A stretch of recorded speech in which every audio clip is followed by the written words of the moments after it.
welcome Jim Messer.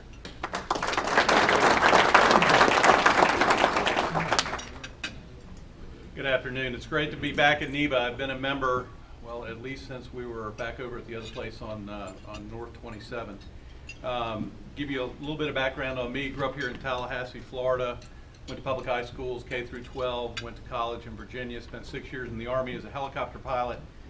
Came out, went to law school in Macon, Georgia at Mercer. Practiced there for 2 years, and I've been back here in Tallahassee for 23. I've got 3 kids.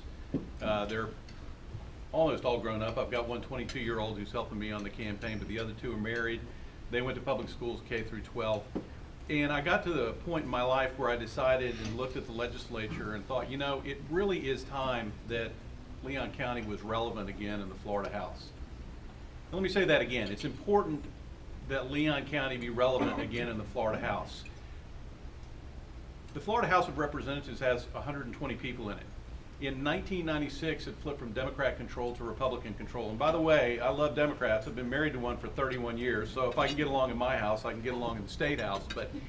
But no matter what party you're in here, whether you're Democrat, Republican, Independent, no party affiliation, with 81 Republicans in the House and 37 Democrats, everyone that's in this room that lives in the district is part of the super minority. You're stuck on the back row. You're not getting any representation. We're losing the fight 10 times out of 10, and so I decided that it would be an opportunity to take someone who grew up here, who thinks like you, walks like you, talks like you, who knows that what's good for you is good for me is good for the district, to be in there working to get the results that we need. And I've got to tell you, that's an important distinction, the results that we need. I'm not a goals guy. I'm a results guy, because goals without results are just wishes, and we've been wishing for 20 years in this district. And that's why we don't have pay increases for state employees. And by the way, we get a pay increase for state employees, and they spend it at your businesses. They buy houses, they buy cars, they shop in stores, they eat in restaurants. That's good for everyone here. But you don't get that from the back row of the legislature. We need to have money to clean up the environment, and unfortunately, because of the way that my opponent has accepted a lot of money from places that are outside of the district in South Florida, it's going to make it very difficult for her to stand up for us when she's sitting down with those interests. We need money to clean up the Lake Jackson Basin, the Lake Lafayette Basin. That cleans up Wakulla Springs, but to do it, we have to have someone advocating for the folks here, not for the folks in South Florida. And finally, I know the sheriff's candidates have talked about crime, and they've done a great job talking about the problems.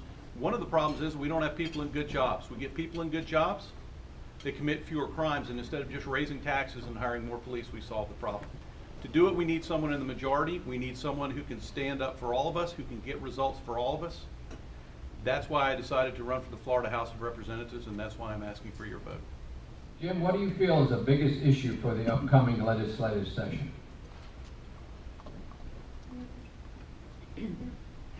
You know, I think there's 2 issues, and they're issues that actually affect us. The first is compensation for state employees. I mean, there's some talk about the fact that with state employees, morale is down, turnover is up by 50%. We're losing really good people. They're picking up and they're moving to other states. I've walked 11,000 houses. I've met sharp people who said, I can't do this anymore, I've got to leave. We've got to do a better job, and I think the legislature is going to have to look at that. The other thing is the cleanup of Lake Okeechobee, and the incoming President, Senator Negron, wants to allocate $2.5 billion of money to clean up Lake Okeechobee. And that's a wonderful thing. That means there won't be any money up here to clean up Lake Jackson, to clean up Lake Lafayette, to clean up Wakulla Springs. And that's a problem when you have a legislator who's tied themselves to South Florida interests and they have to vote with those interests. We need the money up here, and that's a big issue, and we need to be fighting to get dollars here, not just dollars in South Florida. What happens when the majority says, we want you going this way, and you'd rather be going this way? And I said, well, can I get something for the district? They said, what do you mean?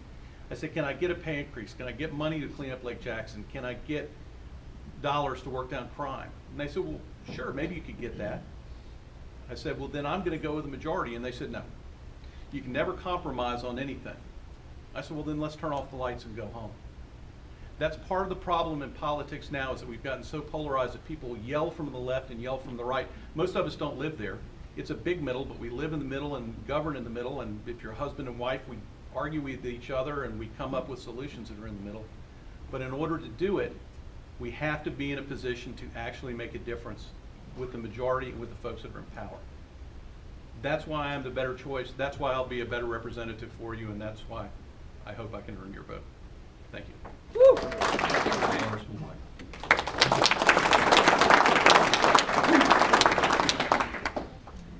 Good afternoon, everyone. Thank you, NEBA, for having me. Good to see the Monroes. Thank you so much. I have enjoyed serving as your tax collector for the past 16 years. And when I ran in 2000 and started my term in 2001, I ran on my experience working in state government and the questions that you were asking Mr. Messer here about Enterprise Florida and so forth. I was actually the first contract manager for Enterprise Florida. So I know a little bit about economic development, small business management, financial management, planning and budgeting. So I ran on my experience in state government, having 24 years experience in state government. I ran on my education. I have an accounting degree from Florida A&M University. I also have an MBA from Florida State University. Now, since that time, I have earned certified Florida collector designation, and I recently received the outstanding treasurer in the nation by the National Association of County Collectors, Treasurers, and Finance Officers. Leadership-wise, I served as the president of the Florida Tax Collectors Association, which is the association for all of the elected tax collectors in the state of Florida. I have a range of experience, broad experience. The tax collector's office, and many of you may not realize this, is the only constitutional office that's run like a business. It's run strictly on fees, does not get an appropriation from government. So what I take in is how I have to make it work. And what I've done over the past 16 years, I've enhanced the office. From brick and mortar to business solutions. And so I'm proud of the record that I have. The one thing that I'd like to point out as being the incumbent, there is a track record. And I am proud of the track record. I've prepared a list, and I can't go over it all today, but it's on my website, www.dorismaloy.com. And every year since 2001, there have been significant improvements from things you can see and feel and from things you cannot see. But it all works together to bring you the customer service that you've been accustomed to receiving. And I pledge that I will continue to do that. My opponent has said that I said I wasn't going to run, and I don't know where he got that from. I can assure you I will continue to serve with energy as I have from day one. Thank you. Thank you very much for having me. I've been a public servant most of my life. I'm John Paul Bailey. I'd like to let you know that I'm from Tallahassee. This is my hometown. I tell everybody that, and then I have to correct myself because my mother went up to see my grandmother in Bainbridge, Georgia 2 days before I was born. So that's why I'm born in Bainbridge, Georgia rather than Tallahassee. Let me tell you a little bit about myself. I'm the oldest of 7 children. My mother worked for the state DOT, and my father left us when I was a teenager. So I had to work and help support my younger brothers and sisters. I went into the Navy. I didn't have a chance to go to college and finish college. I went to college after I got out of the Navy with the GI Bill. I got a job on the Tallahassee Police Department where I worked for 25 years. Worked as a detective. I worked as a juvenile officer. Made a lot of arrests. I don't see anybody in here I've arrested, but I'd like to have you both, of course. I have handled multi-million-dollar year budgets with the city of Tallahassee. I was a city commissioner for 2 terms, mayor pro tem 2 of those terms, 2 of those years. I was on the Economic Development Council. I was chairman of Downtown Improvement Authority, Blueprint 2000, chairman of Capital Area Community Action Agency, which is a multi-million-dollar multi-county agency. I'm currently president of the Clarn Homeowners Association. I'm a member of Committee of 99 and a Shriner and a Mason, and member of Fellowship Baptist Church. I'm married, and I have a 90-year-old mother that lives with us, and we have a Yorkie Poo dog. So we have a very happy little family right now. I've been thinking about running for this office for a number of years. Like Doris said, I thought she was retiring. Since 5 years ago, she put in for the, over 5 years ago, she put in for the drop program, which is retiring. And then, for some reason, she has not retired yet. And so I thought I was going to be running against one of her deputies, and then, of course, the last qualifying day, she shows up and decides to run, and I'm, not the last day, but the last week. And I didn't see any money being raised in her campaign account, so I assumed that she was not going to be running. I made an assumption, and I was wrong. But I'm in this race to win. I haven't raised a lot of money. I've spent a lot of my own money. My wife tells me I can't spend any more, though. And I've only got 2 weeks left, and so I've got to raise some money. But I'd like to tell you, this office is an important office. Like Doris has said, it's a service office. I think that she's done a good job, but I'm gonna make it better.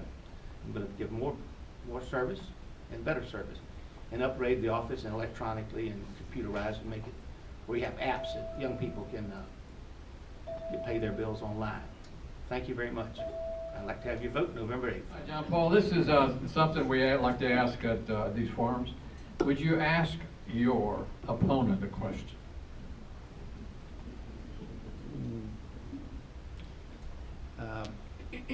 Well, the only thing I can think of right offhand is about the drop program 5 years ago when you put in for retirement. You didn't retire. What's the question? Well,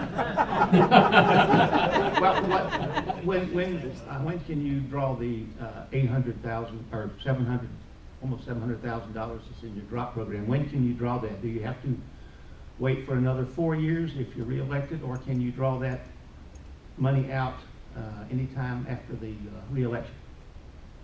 Florida law is very clear on how the retirement plan works, whether it's the investment plan or the pension plan.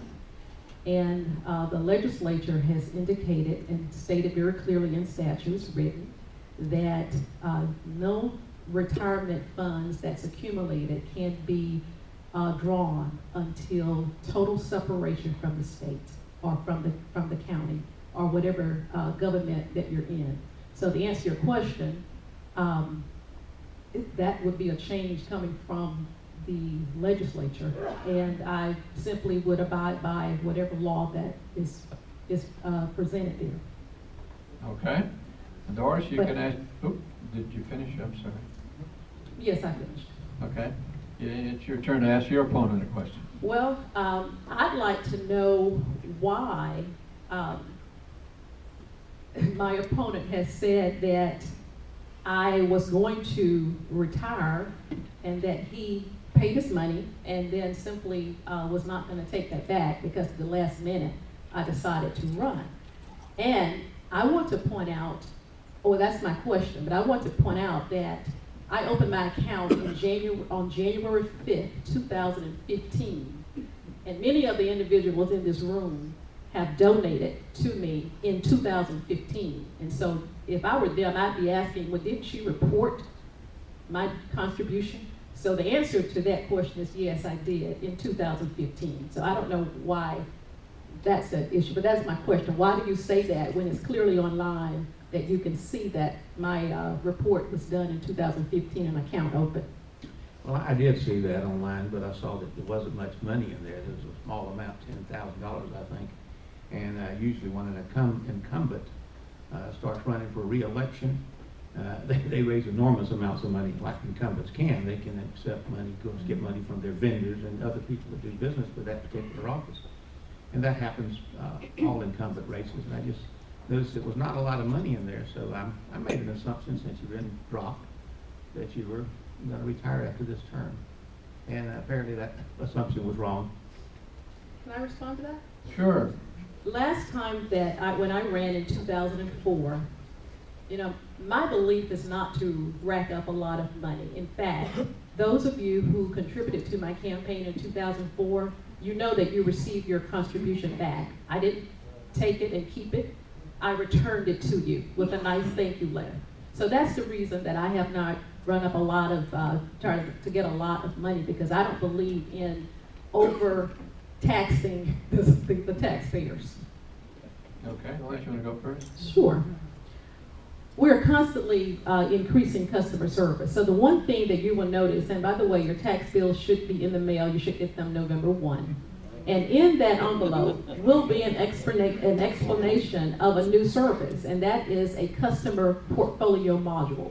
Many of you own multiple properties, and so you can go in and indicate your properties in one segment rather than searching the roll as it currently is now. This will help you, it will be more efficient, it will save you time, so you can maintain your own list of properties and just hit one button, put it in a cart, hit one button and send your payment in. So that's one thing that we will continue to push, but we wanted to get it out this year to enhance customer service. John Paul? I think that any office, I don't care what it is, it can be improved.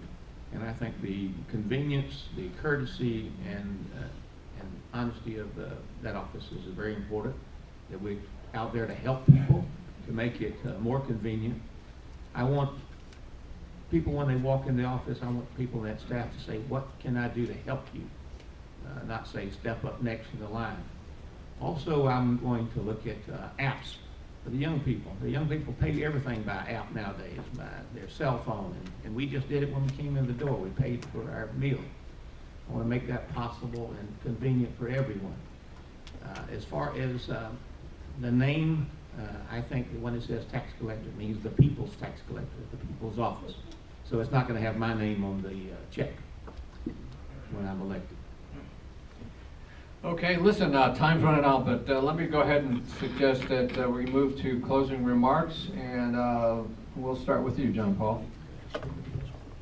No, we're done with the questions from the audience. I'd like to thank everyone here for having us, number one.